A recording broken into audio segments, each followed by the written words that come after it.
탐사기획 일사천리 2부 이슈 공방 시작하겠습니다. 오늘 함께 이야기 나눌 패널 두 분 나오셨습니다. 안녕하세요. 네, 안녕하세요. 네, 반갑습니다.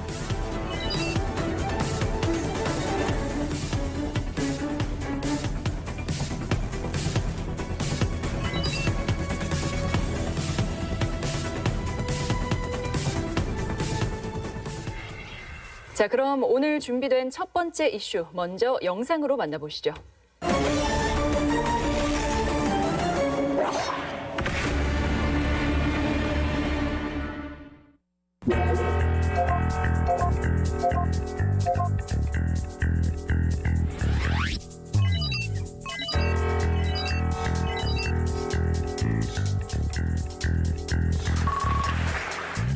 정부는 한국판 뉴딜을 더욱 강력히 추진하는 등 위기 극복과 함께 미래를 선도하기 위한 노력에 박차를 가하겠습니다.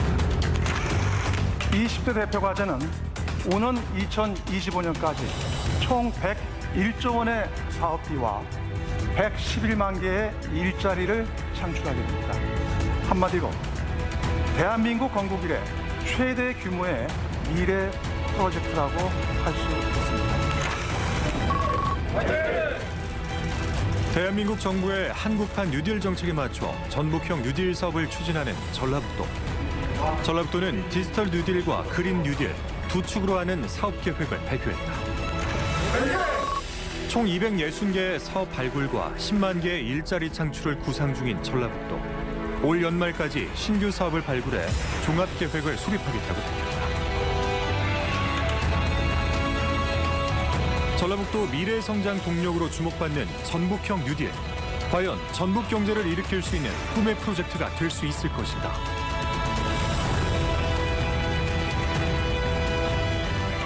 네, 야심차입니다. 건국 이래 최대 미래 프로젝트가 될 거란 말이 참 인상적인데요. 이게 우리 전북 지역에 또 얼마나 도움이 될지는 좀 이야기를 나눠봤으면 좋겠어요. 왜냐하면 실제로 전북 뉴딜 예산은 전체 한국판 뉴딜 예산의 0.5%다. 이런 지적도 있었거든요. 어떠세요? 이게 전북 지역에 도움이 될까요? 분명히 도움은 가능하다라고 생각을 하고요. 근데 김수웅 의원이 지적했던 그런 부분들 같은 경우는 저는 착시 현상이라고 생각을 합니다. 현상. 네, 그렇죠. 실제로 이번 내년 21년도 예산안을 보면 3,807억 정도로 전체 예산의 0.5% 정도만 지금 반영이 됐다라고 이렇게 표현이 되고 있습니다. 네. 하지만 김수웅 의원이 전라북도를 뭐라고 지적을 한 게 아니라 전라북도의 예산이 부족하니 지역 균형 발전 측면에서 조금 더 예산을 달라 그런 측면의 얘기를 하지 않았나라는 그런 생각을 합니다. 그래서 우리 지금 이낙연 민주당 대표님도 전북을 방문하셔가지고 네. 전북형 뉴딜을 성공적으로 이끌어 나가겠다 약속을 하셨고, 근데 분명한 건 여기서도 말씀드릴 건 전라북도가 인프라가 부족했기 때문에, 실제로 인프라가 부족했기 때문에 지금 기존의 사업을 가지고 그대로 끌고 간다면 사실은 적은 예산을 가져올 수밖에 없는 그런 한계는 분명히 있을 겁니다. 네. 그래서 다른 새로운 시도, 완전히 새로운 정책들이 필요하다, 저는 그렇게 말씀드리겠습니다. 네, 이 한국판 뉴딜 네. 정책이 전라북도에 도움이 되리라고 생각하시나요? 도움이 안 되지는 않을 겁니다. 다만 문제는, 제일 중요한 거는 투입되는 예산과 노력 대비 얼마만한 효과를 낼 수 있느냐. 전라북도 목표가 이번 뉴딜 정책을 통해서 전라북도형, 전북형 뉴딜을 통해서 10만 개 일자리를 창출한다고 하는데, 과연 이 10만 개 일자리 창출이 가능한지. 지금 전라북도 인구가 180만 원입니다. 180만인데 10만 개 일자리 창출이 가능할지 의문이고요. 좀 구체적으로 말씀드리자면은 전라북도가 지금 추진하고 있는 뉴딜의 방향은 크게 두 가지입니다. 네. 디지털 뉴딜과 그린 뉴딜입니다. 네. 근데 저는 아무리 봐도 디지털 뉴딜이 우리 전라북도 산업 발전에 있어서, 일자리 창출에 있어서 어떤 도움이 될지는 정확히 모르겠고요. 전 솔직히 모르겠습니다. 제가 부족해서 그런지 몰라도요. 그린 뉴딜 같은 경우는 지금 크게 가닥이 잡히는 거는 신재생 에너지 사업입니다. 새만금의 대규모 풍력 발전 단지라든가 태양광 발전 단지 등을 건설을 하겠다는 건데, 만약에 이게 추진이 그대로 된다면은 과연 장기적인 관점에서 일자리가 얼마나 창출이 될지, 그 사업이 완공이 다 되고 나서 얼마나 많은 인력이 일자리가 그대로 유지가 될지는 사실 의문입니다. 얼마 전에 가장 안타까운 부분 중에 하나가 군산에 있는 OCI 공장, 주로 이제 태양광 발전과 관련된 소재를 생산하는 업체인데요. 그 업체가 생산을 중단을 했습니다. 네. 이유는 크게 두 가지입니다. 하나는 원가 상승, 그 제품을 생산하는 데 있어서 원가 상승이 있었고요. 또 하나는 반대로 중국의 저가 제품의 공세에 밀려서 이제 적자를 보다 보니까 그 관련된 산업을 갖다가 생산을 말레이시아에 있는 공장에서 계속 추진한다는 것이었거든요. 어쨌든 정작 중요한 거는 태양광 발전단지, 풍력 발전단지가 아니라 그거와 관련된 산업을 갖다가 육성을 해서 그 산업이 더 뻗어나갈 수 있게 만들어야 되는 건데 그거에 대해서는 좀 의문이 있습니다. 네, 뭐 여기에 대해서 양성빈 소장님도 하실 말씀이 네, 있으실 것 같아요. 실제로 뭐 우려는 당연히 있을 수밖에 없습니다. 미래의 일을 정확하게 예측하기란 정말 쉽지 않은 부분이고요. 하지만 우리가 그런 가능성을 열어두고 이런 새로운 정책, 그리고 저희도 지금 현재 정치를 하시는 분이나 행정을 하시는 분이나 전부 새로운 시대를 살아가고 있습니다. 첫걸음이기 때문에 지금 속단하기보다는 조금 더 지켜보고 같이 저희가 지혜를 모아주는 게 더 중요하지 않을까라는 그런 생각입니다. 그래서 우리 김 변호사님도 그런 부분에 같이 협조 많이 해주십시오. 예, 네. 물론 저도 뭐 전라북도 도민의 한 사람으로서 우리 전라북도가 발전하는 것을 갖다가 굉장히 바라고 있습니다. 하지만 좀 우려스러운 부분은요. 이게 다른 사업과 달리 아까도 언급이 됐지만은 단군 이래 최대의 사업입니다. 많은 예산이 투입이 되고요. 이게 자칫 잘못하다가는 정부가, 국가가 망할 수도 있는 그런 사실은 큰 프로젝트입니다. 새로운 사업에 뛰어들 때 그만한 준비를 해야 되고 그만한 계획을 해야 됩니다. 근데 이번 정책 같은 경우는 그게 좀 부족하지 않았나. 오히려 이제 뭘 시작을 하고 나서 뜯어 고치겠다가 아니라 지금 늦었다라고 생각할 게 아니라 지금이라도 좀 더 보완을 하고 어떤 부작용은 없는지 예상되는 문제점은 없는지를 통해서 검토를 통해서 좀 더 발전적으로 처음부터 실수가 최소화될 수 있도록 하는 방향이 필요하지 않을까 생각을 합니다. 네, 신중론 중요하다라고 생각을 합니다. 분명히 지금 방금 김 변호사 말씀하신 여러 가지 부분들이 문제로 나올 수 있습니다. 근데 저희가 코로나가 발병하고 우리나라가 이렇게 그 팬데믹에 대응하는 그런 속도라든지 여러 가지를 잘 보여줬다라고 저는 생각을 합니다. 그래서 이번에도 조금 더 신중을 기한다면 당연히 중요하겠죠. 하지만 뭐 장고 끝에 악수 둔다.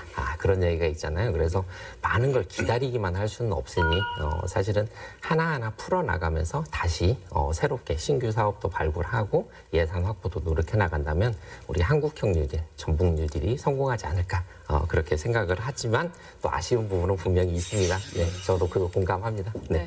그런데 전북형 뉴딜 추진 방향을 보면 사실 모르겠어요. 제가 보기에는 별로 새로울 것은 없는 것 같아요. 여기 포함되어 있는 게 뭐 말씀하신 것처럼 디지털 그리고 그린 뉴딜에 있어서 뭐 새만금 태양광, 수소 산업, 풍력 발전 산업 뭐 이런 것들인데 이미 기존에 얘기가 됐던 것들 아닌가요?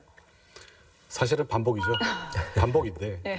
다만 기대를 해야 되는 부분, 도민의 한 사람으로서 국민의 한 사람으로서 기대를 하는 부분은 기존에 뭐 사실은 이제 테마는 비슷합니다. 사업 주제는 비슷하지만은 좀 더 확고한 의지를 사실은 기대를 해야 된다고 생각을 하고요. 네.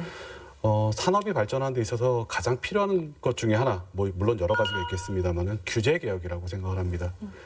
정부가 일자리를 만드는 것도 아니고 도청이나 시청, 군청이 일자리 만드는 거 아닙니다. 산업이라는 거는 민간에서 기업이 자율적으로 활동할 수 있는 그런 토대 위에서 충분히 가능하다라고 보여지는데요. 지금까지는 전라북도가 많은 규제 속에 있었습니다. 뭐 일일이 열거하기는 어렵습니다만은 그래도 이번에는 정부 정책적으로 이런 사업을 추진하는 데 있어서 규제를 좀 개혁을 해가지고 좀 더 기업이 사업을 해가기 좀 편하게 투자를 하기 편하게 만들 수 있게 해야 되지 않을까 생각을 합니다.